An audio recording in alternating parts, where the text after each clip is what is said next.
Est-ce que toi aussi, tu t'es déjà demandé comment les gens qui se réveillent tôt font pour être en forme toute la journée? Dans cette vidéo, je vais t'expliquer étape par étape comment moi je procède pour me réveiller tôt de la meilleure des manières et être en forme pour toute la journée. Mais la première chose que je veux déjà expliquer, c'est que se réveiller tôt, ça ne veut pas forcément dire que tu auras du succès dans la vie. Se réveiller tôt, ça ne veut pas forcément dire que tu seras riche. Souvent, on associe se réveiller tôt avec les gens qui, voilà, ils ont réussi dans leur vie, mais il n'y a pas forcément de lien avec ça. Tu peux très bien te réveiller tôt et ensuite, tout va dépendre de ce que tu fais après. Ce que tu fais quand tu te réveilles tôt. Qu'est-ce que tu fais? Tu travailles sur quoi? Comment tu travailles, etc. C'est vraiment ça qui va faire la différence. Mais c'est vrai que toutes les personnes qui ont du succès, toutes les personnes qui voilà, ont réussi dans leur vie, se réveillent tôt. C'est une habitude que les plus grandes personnes de ce monde ont, c'est se réveiller tôt pour, dès le matin, commencer à travailler sur eux-mêmes, faire un développement personnel, travailler sur leurs projets, prendre du temps pour soi, etc. Donc, certes, c'est vrai, on peut s'inspirer de ça, mais il faut déjà qu'on se mette dans la tête que se réveiller tôt, ça ne veut pas forcément dire qu'on va devenir riche ou on va réussir dans la vie. Pas du tout. Et maintenant que j'ai réussi à éclaircir un peu ce point-là, si tu ne me connais pas, moi je m'appelle Simon De Franca et sur cette chaîne, on parle de développement personnel et professionnel. Et dans la vidéo d'aujourd'hui, on va voir comment se réveiller tôt le matin et être en forme toute la journée. Dans cette vidéo, je vais te donner quelques tips que j'applique au quotidien pour réussir à me réveiller tôt. Alors déjà, je t'invite à me suivre sur Instagram parce que là-bas, je poste mon quotidien, je poste mes habitudes, mes bonnes habitudes, je poste comment j'arrive à me réveiller tôt le matin, qu'est-ce que je fais, etc., etc. Franchement, que des petites pépites là-bas. Maintenant, passons à la vidéo. Je sais que se réveiller le matin, c'est parfois compliqué pour ceux qui n'ont pas l'habitude de le faire. C'est parfois un moment de challenge. Vous vous dites, voilà, ça me réveiller à 5 heures, voilà, impossible. Mais franchement, je vous encourage à le faire parce que si vous avez des projets pour le futur, que vous voulez travailler dessus, si vous voulez vous développer en tant que personne, en tant qu'être humain, si vous voulez lire davantage, faire plus d'exercices, etc., se réveiller plus tôt le matin, donc 1 heure avant votre travail ou 1 heure avant votre réveil habituel, vraiment c'est, comment vous dire ça, c'est un moment où vraiment c'est vous et vous-même, c'est un rendez-vous avec vous-même, vous vous mettez en priorité en fait. Et c'est là où c'est incroyable parce que vous choisissez de vous réveiller et d'avoir un rendez-vous avec vous-même, avec votre vous du futur. Et en fait, je voulais vous demander, c'est quand la dernière fois que vous avez fait quelque chose pour le vous du futur? Je m'explique. Moi, par exemple, tous les matins, je lis. Mais je ne le fais pas pour moi de maintenant. Je le fais pour moi d'il y a 5 ans. Je sais que le Simon d'il y a 5 ans, il va me remercier d'avoir lu tous les jours, tous les matins, d'avoir lu et d'avoir plus de connaissances. Je sais que d'ici 5 ans, le moi du futur va vraiment me remercier d'avoir pris cette décision de me réveiller 1 heure, 1 heure et demie chaque matin pour prendre soin de moi, pour commencer à apprendre à me connaître plus, pour méditer, pour aller faire du sport, pour aller courir. Le moi d'il y a 5-10 ans, il va me remercier d'avoir pris cette décision. Mais et toi, c'est quand la dernière fois que tu as pris la décision de faire une action pour le toi du futur, pour faire une action pour le toi d'il y a 5 ans, pour faire une action pour le toi d'il y a 10 ans? Est-ce que c'est peut-être faire du sport? Est-ce que c'est peut-être améliorer tes compétences dans ton domaine professionnel? Est-ce que c'est ton développement personnel? Est-ce que c'est apprendre à te connaître plus, à développer une intelligence émotionnelle? C'est quand la dernière fois que tu as pris cette décision? Parce que vraiment, le matin, c'est le moment où vraiment tu peux le faire. Parce qu'il n'y a personne qui va t'envoyer de message, tu n'auras pas de notification en plus, tu es tout seul face à toi-même. Et c'est dans ces moments-là où tu peux être le plus productif parce que le matin, voilà, c'est la première tâche que tu fais, ton cerveau il est frais, donc c'est là où vraiment tu peux y aller, quoi. Mais ça n'a pas été du jour au lendemain que j'ai commencé à me réveiller tôt. Ça n'a pas été en 1 semaine que j'ai réussi à me réveiller tôt de façon pas automatique, mais sans être épuisé comme un zombie. Ça n'a pas été du jour au lendemain. Ça a pris du temps. J'ai commencé petit à petit et Dans cette vidéo, je vais t'expliquer comment j'ai fait, les étapes par étapes, mes petites astuces et j'espère que ça va vraiment t'aider. Alors sur la première partie, on va d'abord voir les choses à faire avant de s'endormir. Parce que c'est un moment assez important, les choses que tu fais avant de t'endormir. Ensuite, on va voir les choses que tu dois faire dès ton réveil et après, on va faire la conclusion. Donc les choses à faire avant de t'endormir.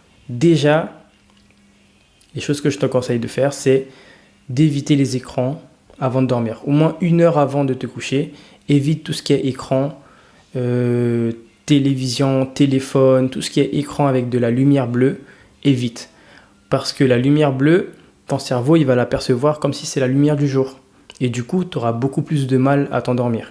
Donc, essaye de remplacer la lumière bleue de ton téléphone par un livre, par exemple.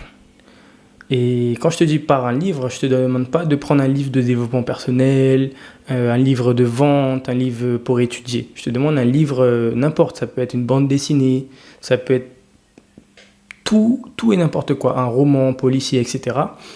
Parce que je t'invite à faire ce test, c'est de prendre un livre, de commencer à le lire, tu te poses sur ton lit et essaye de lire au moins 5 pages.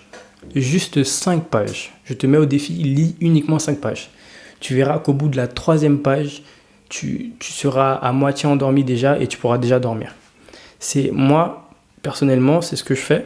Pas tous les soirs, mais souvent. Je prends un livre, j'ai un livre de roman policier. Je l'ouvre, je m'installe correctement comme si je vais dormir sur mon lit et je commence à le lire. Et au bout de 2 pages, même pas, mes yeux commencent déjà à se fermer et du coup, je sais que c'est le signal pour mon cerveau d'éteindre tout et de commencer à dormir. Donc c'est vraiment une petite astuce que je te donne. Tu peux l'essayer, franchement, je pense que ça va te faire du bien et tu verras. Normalement, c'est instantané. Au bout de 3-4 pages, grand max, tu seras déjà en train de dormir déjà. Le deuxième conseil que je vais te donner, c'est d'éviter de manger trop le soir. Alors, éviter de manger trop le soir, mais surtout, éviter de manger genre 1 heure avant de t'endormir. Essaie de manger 2 à 3 heures avant de te coucher. Si tu te couches 1 heure après avoir mangé, ton ventre sera encore ballonné, ton ventre sera encore en train de digérer, tu vas prendre du temps à t'endormir, parce qu'il ne faut pas confondre aller au lit et s'endormir. C'est 2 choses différentes. Parfois, on dit, voilà, je suis allé au lit à 22h, mais on commence réellement à dormir à 22h40, par exemple. Et c'est très limite, surtout si tu te réveilles tôt, voilà, c'est très limite. Donc, essaye de manger 2 heures à 3 heures avant de t'endormir. C'est vraiment l'idéal, d'après les spécialistes. C'est vraiment l'idéal. Et moi, j'ai fait un peu l'expérience. Si tu manges énormément 1 heure, 1 heure et demie avant de te coucher, t'inquiète pas que tu vas te sentir vraiment ballonné et tu vas pas réussir à dormir de suite. Ensuite, là, on va passer aux 2 derniers conseils pour avant de s'endormir. C'est de prendre ton portable et le mettre loin de ton lit. Donc, tu prends ton portable, tu mets le réveil, tu mets l'alarme dessus et tu le mets loin de ton lit. Moi, par exemple, j'ai mon lit et je le mets juste à côté, un peu en hauteur, sur mon armoire. Comme ça, quand c'est le matin, je suis obligé de me lever, sortir de mon lit, tendre ma main pour récupérer mon portable, pour ensuite désactiver l'alarme. Donc déjà, je suis debout. Donc, même si je suis un peu endormi, je suis déjà debout. Et la deuxième étape, c'est réussir à sortir de son lit, de sa chambre. Une fois que tu sors de ta chambre, là, c'est bon. Tu as passé le cap de vouloir te rendormir. Et la deuxième astuce, c'est de mettre un verre d'eau. Ça, j'ai découvert récemment. C'est de mettre un verre d'eau à côté de ton réveil. Donc, tu as ton réveil, tu le poses loin et tu poses le verre d'eau à côté. Comme ça, quand tu te lèves le matin, tu prends ton réveil, tu l'éteins et tu bois un verre d'eau directement. Bam. Et en fait, ça va réveiller tout ton système parce que pendant la nuit, tu te déshydrates. Donc, ça va réveiller tout ton système et du coup, tu seras un peu plus réveillé et du coup, tu vas sortir de ta chambre tranquillement et tu ne vas pas revenir dormir.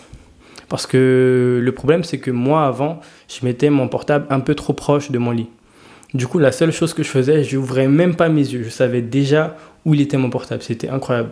Je sortais mon bras du lit, je récupérais mon portable, j'appuyais à fond sur plein de boutons et du coup quand le réveil, il n'y avait plus de réveil, je le reposais et je me rendormais.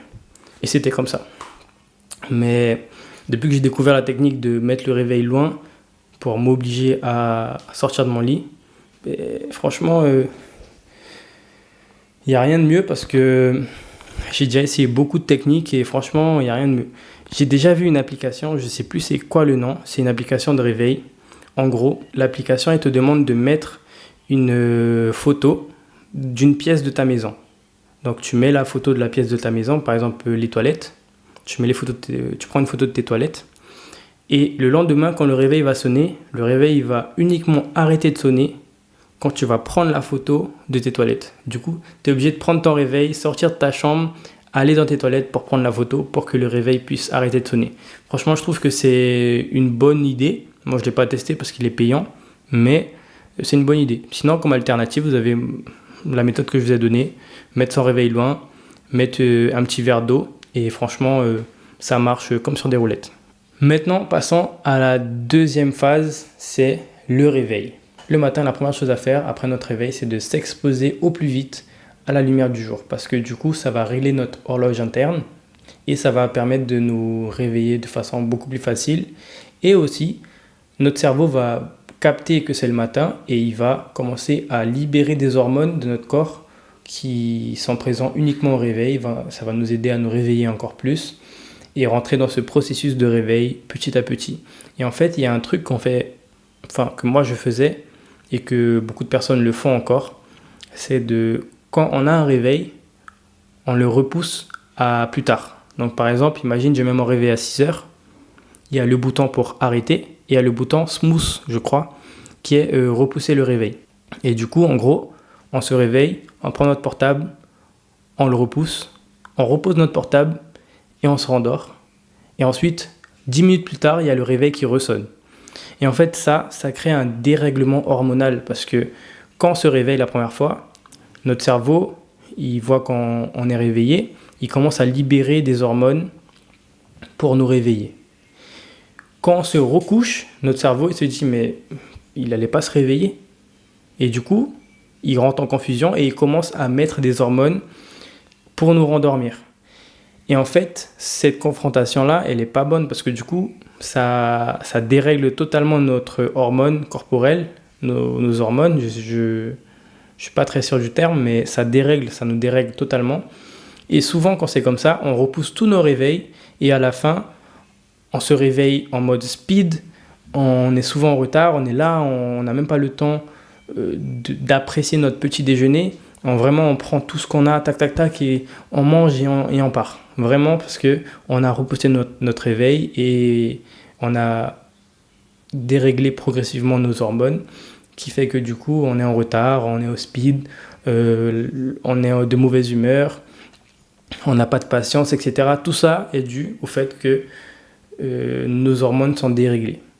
Donc quand vous avez un réveil, évitez de le repousser pour ensuite se rendormir parce que du coup, ça crée un dérèglement dans votre corps, le dérèglement hormonal, qui du coup fait que le matin, vous n'êtes pas de bonne humeur, vous êtes stressé, vous n'avez pas de patience, vous êtes en retard. Tout ça, c'est dû uniquement au fait que vous repoussez votre réveil. Pour se réveiller le matin, il n'y a rien de mieux que de procéder par palier. Si de base vous vous réveillez à 7 heures, ne mettez pas votre réveil à 5 heures du matin. Ça ne va jamais marcher, c'est trop brutal pour votre corps. C'est un changement trop brutal. Donc procédez par palier. Donc au lieu de se réveiller à 7 heures, réveillez-vous à 6h40 par exemple. Ensuite, dans une semaine, réveillez-vous à 6h20. Et ainsi de suite. Votre corps il va s'habituer de façon beaucoup plus facile et dans le temps, ça va durer beaucoup plus. Donc vous allez vous réveiller de façon continuellement, par exemple à 6 heures du matin. Tout le temps, de façon constante. Pourquoi ? Parce que vous êtes réveillé de manière progressive de plus en plus tôt. Et en fait, votre corps il s'est habitué de plus en plus à se réveiller plus tôt et du coup, c'est beaucoup plus facile pour vous de tenir cette habitude. Et pour finir, je voulais parler de ceux d'entre vous qui disent qu'ils sont plus productifs le soir. ceux d'entre vous qui disent que ouais, le soir, c'est vraiment mon moment, moi je suis plutôt nocturne, je suis pas de la team du matin. En fait, vous êtes juste des procrastinateurs. Voilà, c'est dit, au moins c'est dit, voilà, c'est procrastinateur. Voilà, comme ça au moins c'est entre nous, voilà, procrastinateur. Je suis pas dans le jugement, hein, mais quand même procrastinateur. Je vais vous expliquer ma théorie. Parce qu'en fait, moi, j'ai déjà été de cette team. Il y avait une fois où j'ai dû rendre un travail pour l'école. Pour ceux qui ne savent pas, je suis développeur web, donc je conçois des sites web, etc. Mais il y a eu un jour, pendant que j'étais à l'école, j'ai dû rendre un travail. J'avais 1 mois pour le faire. Dites-vous, j'ai attendu les 3 derniers jours pour speeder la chose. Vraiment speeder, c'était jour et nuit.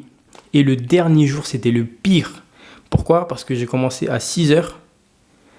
J'ai continué. Quand je vois, il est 20h. Et à 20h, je vois qu'il me reste encore énormément de choses à faire. Et là, d'un coup, vient un pic d'adrénaline, vient un pic de motivation. Et je commence à me dire, putain, mais je suis vraiment productif là. Et là, je commence à bombarder. Tout ça, pourquoi? Parce que j'ai été un gros procrastinateur durant presque tout le mois. Et j'ai attendu la fin du mois pour vraiment donner ce sprint final. Et de ceux qui disent qu'ils sont plutôt nocturnes, c'est juste que pendant la journée, ils ne font pas ce qu'ils doivent faire. Ils procrastinent la tâche et ils laissent la tâche pour la fin de journée. Comme ça, quand c'est en fin de journée, ils se disent là, ils n'ont plus le choix.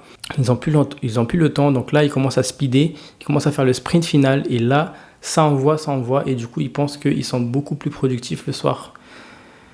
Sauf que ce n'est pas le cas. Et en plus de ça, si tu es plutôt du soir, tu dérègles ton sommeil.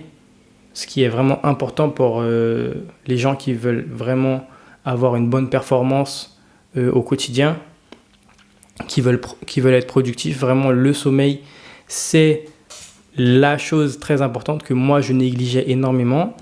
Là, actuellement, j'utilise l'Apple Watch pour traquer un peu mon sommeil. Je viens avec la caméra. Donc, je disais que le sommeil, c'est très important et que d'ailleurs, j'ai commencé à utiliser l'Apple Watch pour commencer à traquer mon sommeil parce que j'ai remarqué que je me réveillais très tôt. Oui, c'est vrai, c'est cool. Je commence à faire du sport, etc.